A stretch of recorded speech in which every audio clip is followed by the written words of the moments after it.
الرحمن الرحیم نحمده ونصلي ونسلم على رسوله الكريم وعلى آله الطيبين واصحابه الطاهرين اما بعد. حضرات گرامی، ہمارے ہاں کچھ غلط فہمیاں پائی جاتی ہیں جن کا ازالہ کرنا جو ہے ضروری ہے ماہ رمضان کے حوالے سے، ماہ رمضان کے روزوں کے حوالے سے، تاکہ ہم ان غلط فہمیوں سے الگ ہو کر یکسوئی کے ساتھ عبادت و ریاضت کر سکیں. اس کی وجہ یہ ہے ہمارے یہاں جہالت زیادہ ہے، اسلام سے ہم دور ہیں، اور ہمارا شوق بھی نہیں ہے کہ کم از کم بنیادی مسائل جو ہے وہ سیکھ سکیں. تو چند غلط فہمیوں کا میں تذکرہ کرنا چاہوں گا. پہلی بات تو یہ ہے، عام طور پر جو شخص روزہ نہیں رکھ سکتا، جسے ہم شیخ فانی کہتے ہیں، یعنی بڑا آدمی جو معذور ہے، کمزور ہے، بڑھاپا ہے، روزہ رکھنا مشکل ہے، یا فہمی بیماری ہے جیسے شوگر ہے، کینسر ہے، تو وہ روزہ نہیں رکھے گا. لیکن ہمارے یہاں یہ سمجھا جاتا ہے کہ وہ کسی کو اس نے روزہ رکھوانا ہے، اور لوگ جو اس کی طرف سے روزہ رکھنے کے لیے تیار ہو جاتے ہیں. یہ غلط ہے، یہ غلط فہمی ہے. وہ روزہ نہیں رکھے گا تو یہ ہے کہ وہ دو وقت کا یا تو غریب کو کھانا کھلائے، یا جو صدقہ فطر کی مالیت 250 ایسے کم و بیش ماہ رمضان میں جو بنے گی، ہر روزے کی جو ہے وہ اتنے مالیت جو ہے وہ دے دے. یعنی 7-8 ہزار جو بھی بنتا ہے، آگے چل کر کے ہم دیکھیں گے کہ کیا نصاب جو ہے بن رہا ہے، تو وہی جو ہے کسی غریب کو دینا ضروری ہے. قرآن میں بھی یہی ہے، فرمایا وَعَلَى الَّذِينَ يُطِيقُونَهُ فِدْيَةٌ طَعَامُ مِسْكِينٍ. فرمایا جو لوگ روزے کی طاقت نہیں رکھتے، مسکین کو فدیہ دیں گے. مسکین جس کو دے رہے ہیں، مسکین، غریب، فقیر ہو، چاہے وہ روزے رکھتا ہو یا روزے نہ رکھتا ہو، وہ جو روزہ رکھے گا وہ اپنی طرف سے روزہ رکھے گا. ہر ایک پر الگ الگ روزہ جو ہے فرض ہے. جو بھی مسلمان ہے عاقل ہو، بالغ ہے، دوسرے کی طرف سے روزہ نہیں رکھتا، وہ اپنا روزہ رکھے گا.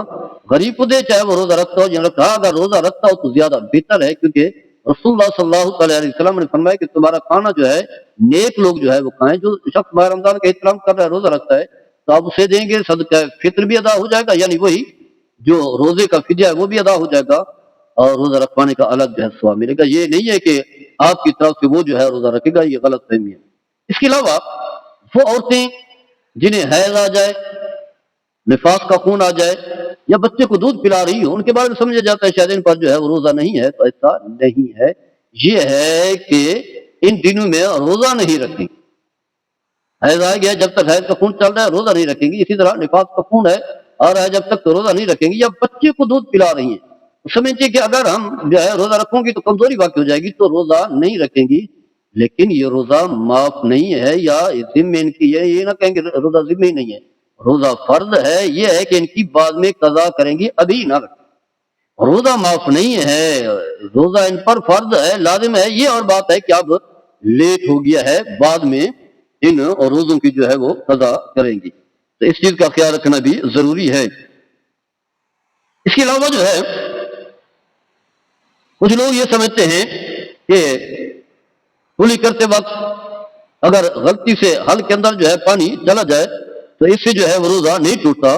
تو یہ بات غلط ہے. اس سے روزہ ٹوٹ جاتا ہے، اس سے بھی روزہ ٹوٹ جاتا ہے. لیکن یہ بات یاد رکھیں کہ صرف اس میں قضا ہے، کفارہ نہیں ہے. روزہ ٹوٹ گیا کیونکہ اندر جو ہے حل کے اندر جو ہے وہ پانی چلا گیا ہے، جس کی وجہ سے روزہ جو ہے برقرار نہیں رہا. اس کے علاوہ کچھ لوگ یہ سمجھتے ہیں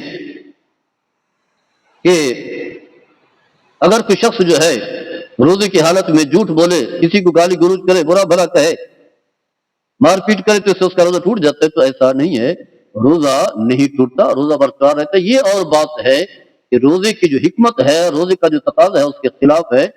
کیونکہ نبی کریم صلی اللہ علیہ وسلم نے فرمایا کہ روزے کی حالت میں اس طرح کے کام نہیں کرنے چاہیے. اسی طرح ہم دیکھتے ہیں کہ کچھ لوگ جو ہے وہ بار بار جو ہے تھوکتے رہتے ہیں، یا منہ کے اندر بلغم آ جائے تو بلغم اگر اندر چلی جائے یا تھوک اندر چلی جائے تو سمجھتے کہ کیا روزہ ٹوٹ گیا ہے. تو ایسا نہیں ہے. چاہے تھوک اندر چلی جائے، جب تک منہ کے اندر ہے، تھوک ہو یا بلغم ہو، کوئی چیز اگر منہ کے اندر چلی جائے تو روزے میں کوئی فرق نہیں آتا. ہاں یہ ہے کہ اگر باہر آ گیا، آپ کی ہتھیلی پر آ گئی، پھر آپ نے دوبارہ منہ میں لے لی، تو اس سے جو ہے آپ کا روزہ ٹوٹ جائے گا. کسی شخص کو جو ہے قے آ جائے تھوڑی یا زیادہ، لوگ سمجھتے ہیں کہ شاید اس سے روزہ ٹوٹ جاتا ہے. تو یہ بھی غلط فہمی ہے. چاہے تھوڑی ہے، زیادہ ہے، منہ بھر کے آئے، زیادہ ہے، جتنی بھی آئے گی، اس سے روزہ نہیں ٹوٹتا. اگر وضو ہے منہ بھر کے کہے تو روزہ وضو جو ہے ٹوٹ جائے گا. روزے میں کوئی فرق. ہاں یہ ہے کہ اگر خود بخود اس نے کہے کہ یعنی انگلیاں ڈال ڈال کر کے کہے کرتا ہے تو اسے روزہ ٹوٹ جائے گا. لیکن اس صورت میں بھی صرف قضا ہے, کفارہ نہیں ہے. اس کے علاوہ جو ہے لوگ جو ہے روزے کی حالت میں جو ہے مسواک نہیں کرتے یا ٹوتھ پیسٹ جو ہے وہ نہیں کرتے, سمجھتے ہیں کہ ہم مسواک کریں گے تو شاید جو ہے وہ روزہ ٹوٹ جائے گا. تو ایسا نہیں ہے. ٹوتھ پیسٹ سے جو ہے اپنے آپ کو بچائیں, کہیں ایسا نہ ہو کہ اس کے ذرات جو ہے اندر نہ چلے. اگر ذرات نہیں جاتے انسان احتیاط کرتا ہے تو پھر بھی کوئی حرج نہیں ہے. روزے میں کوئی فرق نہیں آتا, روزہ جو ہے برقرار رہتا ہے, روزہ نہیں ٹوٹتا. اسی طرح اگر روزے کی حالت میں احتلام ہو جائے تو لوگ سمجھتے ہیں کہ شاید روزہ جو ہے وہ فاسد ہو گیا, تو ایسا نہیں ہے. احتلام ہونے کی صورت میں روزے میں کوئی فرق نہیں آیا. یہ ہے کہ کوشش کرے فوری طور پر جو ہے آپ غسل کر لیں, کیونکہ آپ روزے کی حالت میں ہیں, پھر آپ نے نماز بھی پڑھنی ہے, قرآن کی تلاوت بھی کرنی ہے. تاخیر نہ کریں, لیکن روزہ جو ہے وہ اسی طرح ہی برقرار ہے, روزے میں کوئی فرق نہیں آیا.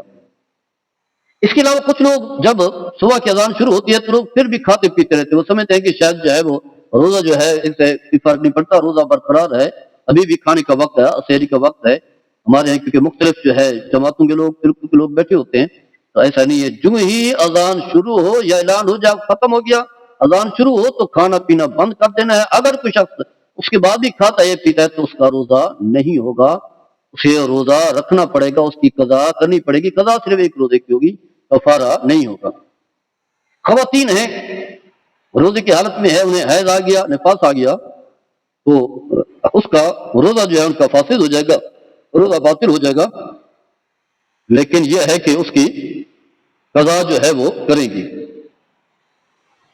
روزے کی حالت میں انجیکشن لگانے کے حوالے سے جو ہے چاہے وہ مسل میں ہو یا رگ کے اندر ہو, جس صورت میں بھی ہو, اس سے جو ہے روزے میں کوئی فرق نہیں آتا, روزہ برقرار ہے, روزہ ٹوٹتا نہیں ہے. ہاں یہ ہے کہ بلا وجہ نہ ہو, یہ مثال کے طور پر طاقت حاصل کرنے کے لیے نہ ہو, تو پھر جو ہے وہ کوئی حرج نہیں ہے, ورنہ جو ہے بچنا چاہیے. اس کے علاوہ جو ہے عام طور پر جو ہے روزے کی حالت میں لوگ جو ہے زیر ناف جو ہے بال اترواتے ہیں, یا چاہتے ہیں کہ ہم آنکھوں میں جو ہے وہ سرما ڈالیں یا سر میں تیل ڈالیں, سمجھتے شاید سے جو ہے وہ روزہ ٹوٹ جائے گا, تو ایسا نہیں ہے. ماہ رمضان میں بھی زیر بغل ہوں زیر ناف ہوں آپ بال جو ہے صاف کریں, کیونکہ وہ تو لازم ہے, یا روزے کی حالت میں بھی کوئی فرق نہیں پڑتا. اسی طرح جو ہے سر میں تیل ڈالیں, آنکھ میں جو ہے وہ سرما بھی ڈال سکتے ہیں, کوئی حرج نہیں ہے. روزے کی حالت میں بیوی کے ساتھ جو ہے بوس و کنار کرنا اگر انسان کو اپنی ذات پر کنٹرول ہے تو کوئی حرج نہیں, اس سے روزے میں کوئی فرق نہیں ہے. نبی کریم صلی اللہ علیہ وسلم کو اپنی ذات پر کنٹرول تھا, اس لیے جو ہے آپ اپنی ازواج مطہرات کے ساتھ جو ہے روزے کی حالت میں بوس و کنار جو ہے وہ کیا کرتے تھے. اس کے علاوہ یہ غلط فہمی پائی جاتی ہے کہ اگر کوئی شخص جو ہے سحری کے وقت نہیں اٹھ سکا تو اب جو ہے وہ روزہ نہ رکھے, روزہ نہیں ہوگا. اگر رکھ لے گیا تو ایسا نہیں ہے. اگر اس نے کھانا پیا نہیں ہے زوال سے پہلے کسی وقت بھی نیت کر کے, یعنی اگر اس نے کھایا پیا نہیں ہے پھر جو ہے وہ روزہ رکھ سکتا ہے, روزے کی نیت کر سکتا ہے, اس کا روزہ بھی ہوگا اور وہی فرض جو ہے وہ ادا ہوگا. اس کے علاوہ کچھ لوگ جو ہے نماز نہیں پڑھتے روزہ رکھتے ہیں, تو لوگ سمجھتے ہیں کہ شاید نماز نہیں پڑھی تو روزہ بھی نہیں ہوگا, تو ایسا نہیں ہے. نماز الگ فرض عبادت ہے, روزہ جو ہے وہ الگ ہے. روزہ رکھے گا تو اس کا اس سے ثواب ملے گا, اس کی برکات ملے گی. نماز چھوڑنے کی صورت میں گناہ ہوگا. اسی طرح کچھ لوگ جو ہے روزہ تو رکھ لیتے ہیں, نماز تراویح نہیں پڑھتے, وہ سمجھتے ہیں کہ شاید نماز تراویح جو نہیں پڑھے گا اس کا روزہ بھی نہیں ہوگا, تو ایسی بات نہیں ہے. نماز تراویح جو ہے وہ سنت ہے اور روزہ فرض ہے. فرض کی اہمیت جو ہے وہ زیادہ ہے, تراویح کی جو ہے وہ کم ہے. لہذا کوئی اگر تراویح نہیں پڑھتا تو اس کے روزے میں کوئی فرق نہیں آتا, روزہ برقرار ہے. اللہ تعالیٰ ہم سب کو عمل کرنے کی توفیق عطا فرمائے. وما علیہ الا البلاغ المبین.